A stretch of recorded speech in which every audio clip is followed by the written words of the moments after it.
O Lorde Vinheteiro postou aqui ontem, né? O Lorde Vinheteiro postou aqui. Por indicação do gerente, eu tinha cerca de 700 mil no CDB do Banco Master. Estava dividido em 3 aplicações, cerca de 230 mil cada. No caso, vou receber 230 mil de cada conta, né? Pois é, Vinheteiro, meu amigo Vinheteiro. Lorde Vinheteiro, meu, rei da chambula, meu. Lorde Vinheteiro, eu tenho uma má notícia pra te falar aqui, cara.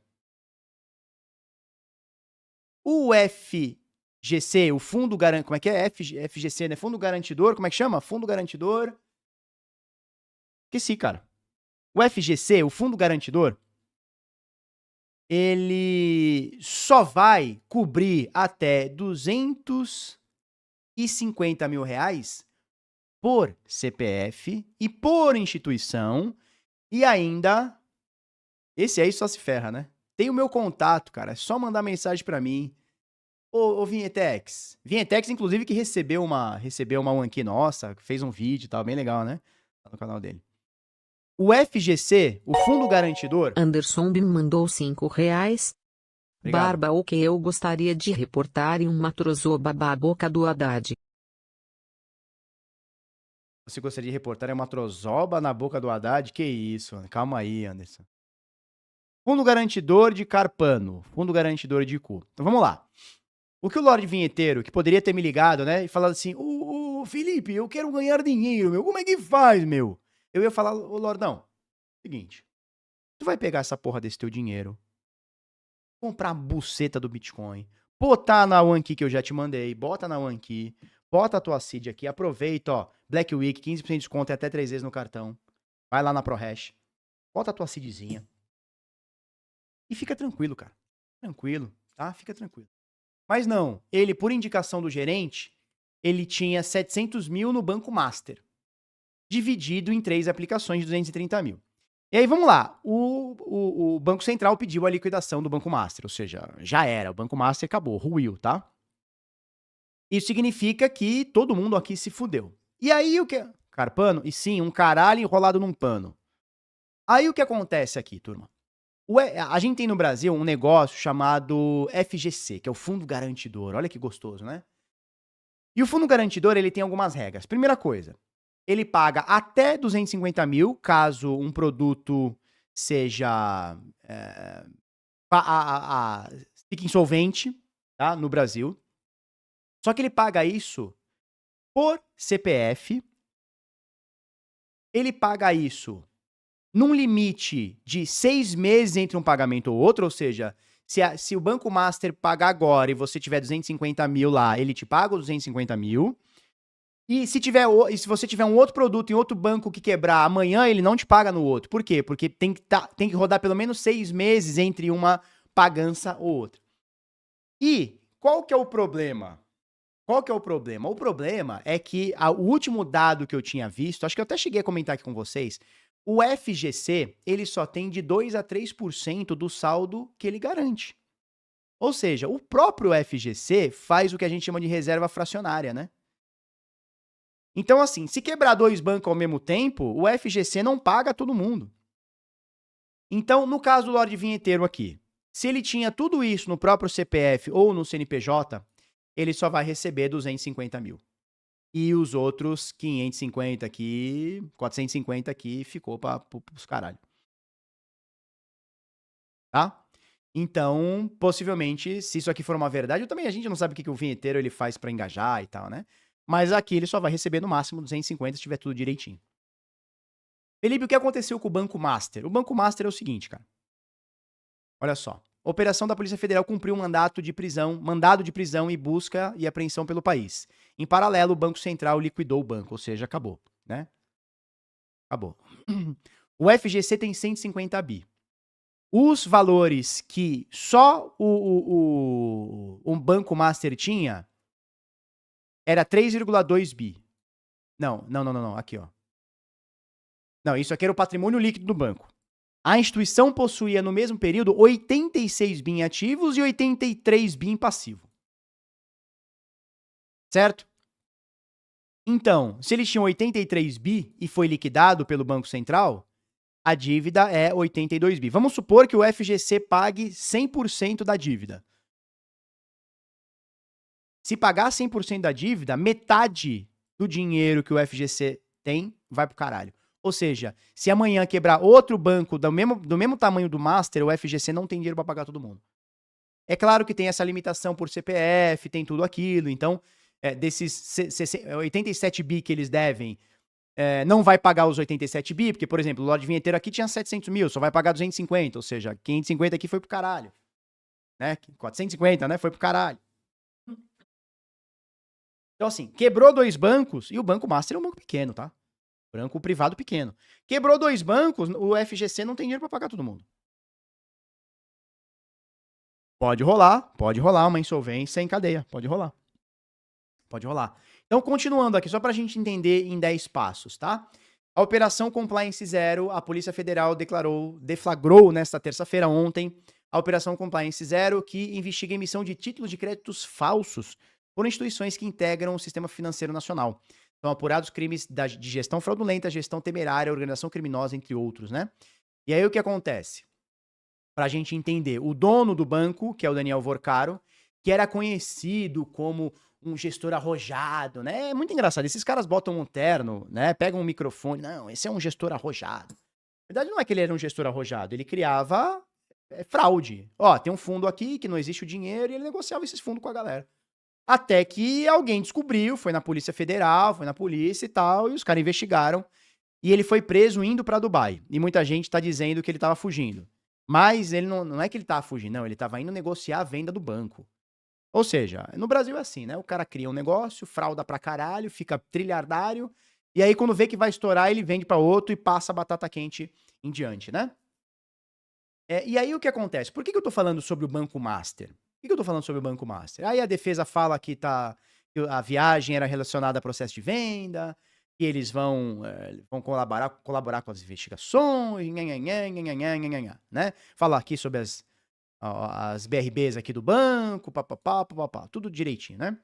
E aí, cara, por que eu tô falando sobre isso? Por que eu tô trazendo o Banco Master, que não tem nada a ver com cripto? Por que um canal de cripto? Por que o Felipe, que é Bitcoiner, tá falando da porra do Banco Master, né?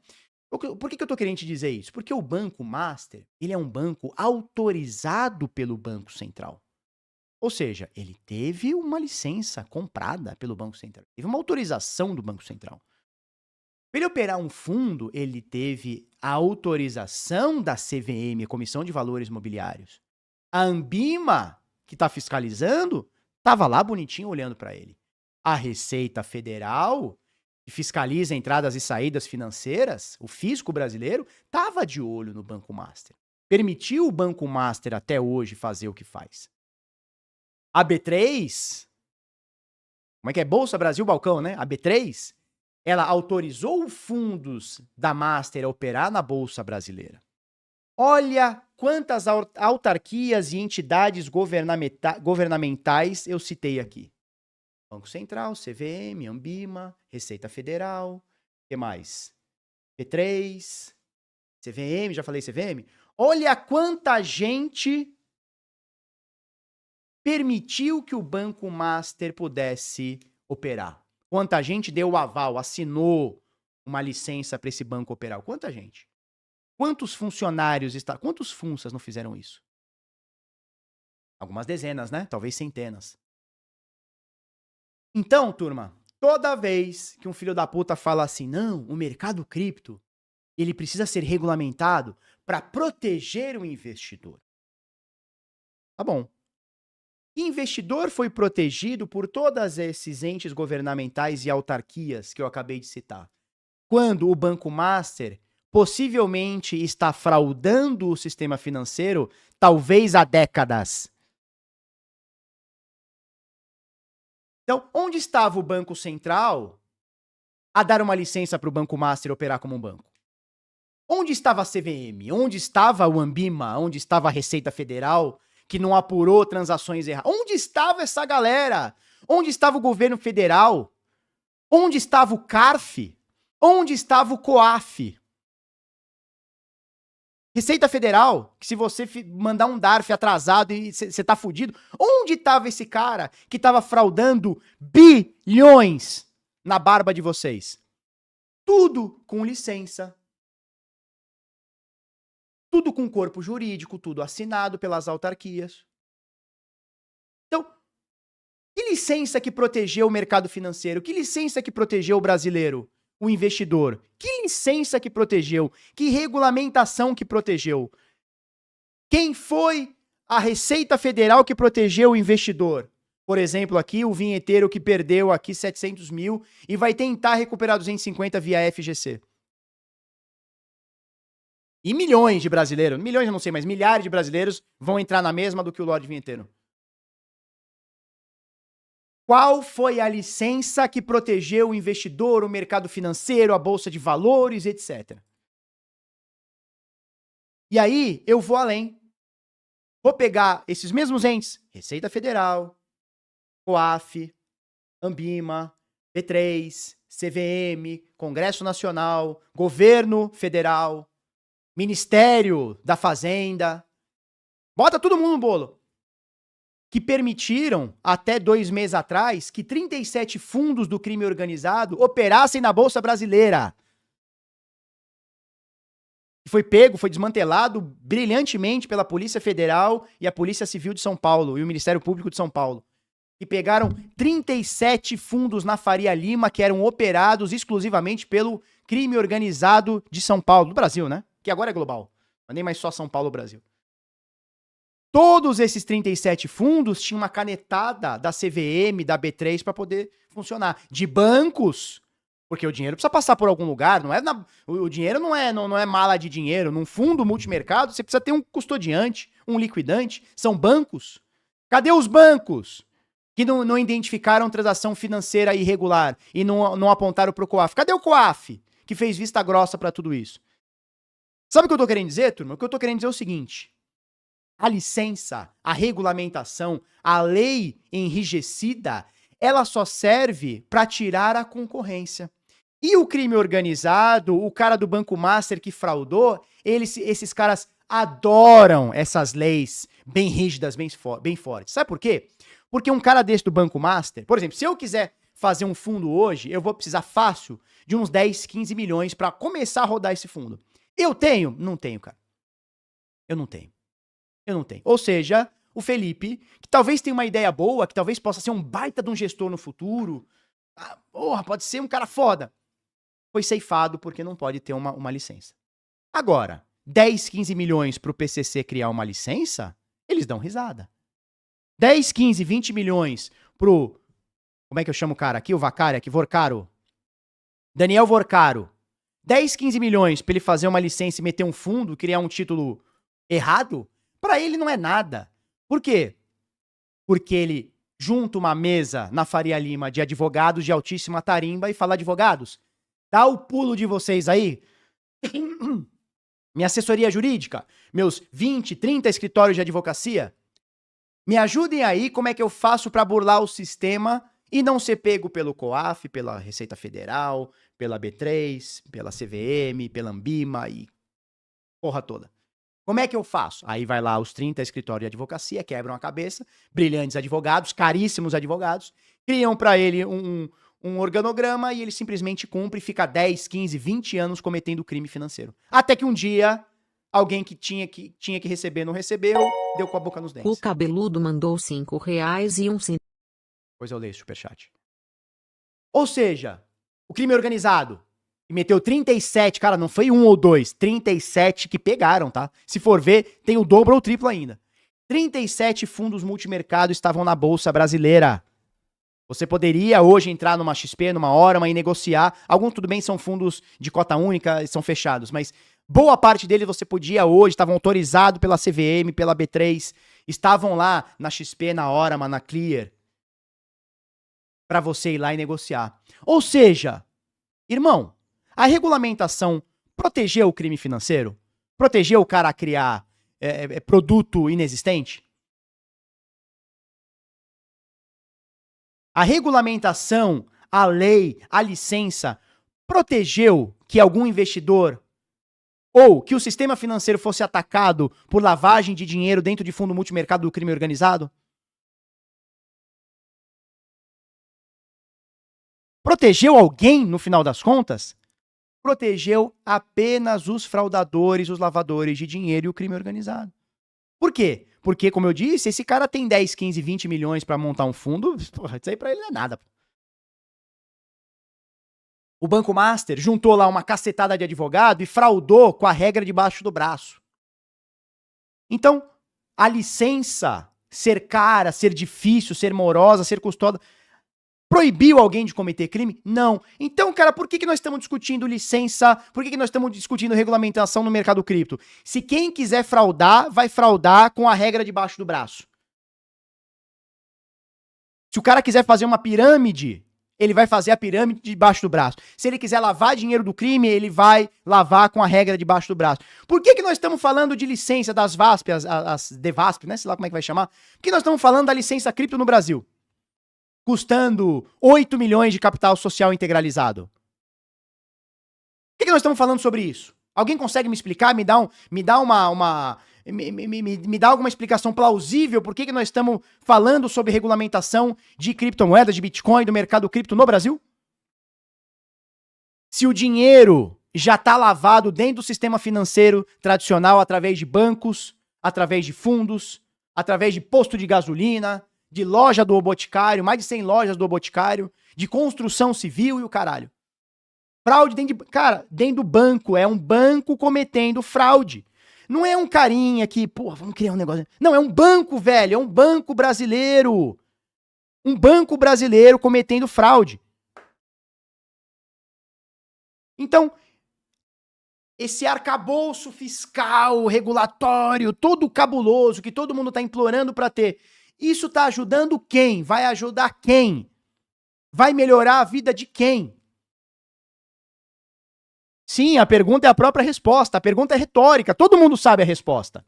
E até quem está falando sobre regulamentação e licença no mercado cripto sabe a resposta. Não existe proteção para ninguém. Isso aqui é a regulamentação no mercado cripto, é só uma forma de arrancar concorrência. Porque se o cara quiser fraudar, ele vai fraudar. Se ele quiser lavar dinheiro com Bitcoin, ele vai lavar dinheiro com Bitcoin. Só que agora de terno gravata na Faria Lima, assinado pelo Banco Central, pela Anbima, pela B3, pela Receita Federal, pela licença cripto que vai rolar. No final das contas, todo mundo sabe a resposta. A minha pergunta aqui é retórica. Todo mundo sabe a resposta. Não vai ajudar ninguém, só vai prejudicar o próprio mercado cripto. Mas por que o clubinho brasileiro tá adorando e toda matéria que eu vejo parece uma voz, porra, é uma voz uníssona, né? Todo mundo falando a mesma coisa. Regulamentação do mercado. Tu vai nos portais de notícia, é a mesma coisa. Regulamentação do o cara de perninha cruzada, de terninho, né? Na Faria Lima. A regulamentação do mercado cripto vai proteger o investidor. Vai proteger minha rola no seu cu. Todo mundo sabe que não vai proteger ninguém. Só vai proteger o fraudador. Só vai proteger o próprio sistema que está fechado em meia dúzia de empresas. Meia dúzia é modo de falar. E bancos, vai continuar fechado aqui. Porque se você quiser ter hoje uma corretora, ou alguma coisa, uma blockchain que receba dinheiro de alguém, por exemplo, ou algum serviço que faça custódia de cripto, você vai ter que ter uma licença que vai te custar pelo menos de 15 a 20 milhões de reais. Com capital social integralizado e comprovado de 8 milhões de reais. Quem que tem, velho? Quem que tem? Me explica quem que tem. Só grande instituição. O Bradesco, para fazer sua operação cripto, isso aí para ele dá risada. O Itaú dá risada. O mercado Bitcoin dá risada. A Foxbit dá risada. A Binance dá risada. A Coinbase dá risada. Eles têm isso aí, para eles é nada. Agora, se você tiver uma... Só que todas essas corretoras que eu falei saíram de uma ideia de um fundo de garagem. 2, 3 amigos que falaram, cara, e se a gente fizer isso? Se a gente fizer aquilo? E hoje são esses monstros. O que nós vamos acabar é com a possibilidade de novas ideias de fundo de garagem, que pode ter eu, você e mais 2, 3 caras aqui, a gente vai ou exportar esse capital intelectual para fora, ou seja, a gente vai ter que ir para outro país fazer essa ideia. Estão expulsando os brasileiros daqui. Ou eu não vou fazer a minha ideia, porque eu não tenho 8 milhões de capital social integralizado para poder fazer minha empresa. E detalhe, não é só ter 8 milhões comprovados. Se você fizer custódia e stake, aí vai para 15 milhões, se eu não me engano. E aí tem o arcabouço regulatório todo, tem o lobby, tem os advogados fortíssimos, tem a Pinheiro Neto que você tem que colocar, tem que pagar para esses caras. Então, nós estamos falando de 8, 10, 15, 20 milhões para começar a brincadeira. Ou seja, a inovação, ela acabou no Brasil. O governo matou o mercado cripto brasileiro. O que nós vamos ter? Nós vamos ter um monte de corretora chupa-ovo de governo, falando amém para governo, passando as informações em tempo real. Ele vai te informar, antes de mandar para tua carteira, a corretora vai informar primeiro para a Receita que carteira que tá te enviando.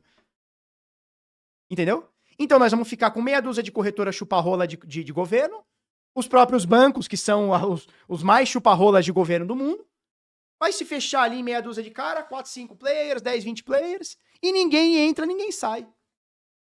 E a inovação vai toda embora. E aí o que acontece? O mercado brasileiro não é assim, ó, porra, descobriram petróleo pra caralho no Brasil e o Brasil pode se destacar. Ou descobriram terras rasas pra caralho na China e a China pode se destacar. Não, o mercado cripto, ele tá aberto pra todo mundo. Todo mundo pode se destacar ou não no mercado cripto. Todo mundo que eu digo, países, né? Então nós vamos ter a China na vanguarda, nós vamos ter a Estônia na vanguarda, El Salvador na vanguarda, Estados Unidos na vanguarda, um ou outro país que eu não tenha citado na vanguarda, e Singapura, Hong Kong, beleza? E o Brasil matando a inovação, ou seja, uma das maiores economias do mundo, a quinta maior economia, o quinto maior país em adoção de criptomoedas é o Brasil, nós vamos matar a inovação, nós vamos matar o setor que nem nasceu, velho. Veja, a Guerra Fria, a corrida do ouro tá acontecendo agora no mundo inteiro. O Brasil já tá implodindo tudo. Falando, não, aqui que vocês que se fodam. Aqui nós vamos fechar aqui nas corretorinhas, nós vamos se fechar aqui. E vocês que se fodam. E o Brasil tem a oportunidade de ouro de ser vanguarda num determinado setor e vai simplesmente se fechar. Por conta das leis, regulamentações que estão sendo feitas à moda caralho. Sem pensar. Sem nada. Aí você fala assim, não, Felipe, mas tem que ter o lobby da indústria. Mas tem o lobby da indústria. E o lobby da indústria que é exatamente o que eu tô te falando. Porque a indústria, ela tá fechada em 4 ou 5 corretoras. 5 ou 6 corretoras. E para eles, se fechar em 5 ou 6 corretoras, é melhor do que deixar que um novo concorrente nasça. Então, o cartel se formou, o cartel tá formado, o cartel está fazendo lobby, não ache que não. O clubinho está fazendo lobby. E você, investidor, tá fudido. Vai ser empurrado goela abaixo um sistema ruim, um suporte ruim, interfaces cada vez piores e vai ser reportado sumariamente. É isso que está acontecendo no Brasil. E ó, isso tá cantada a bola, tá? Desde 2019, quando vieram com a IN 1888, eu falei sobre isso. Desde 2019 eu falei sobre isso. Isso vai acontecer, aconteceu.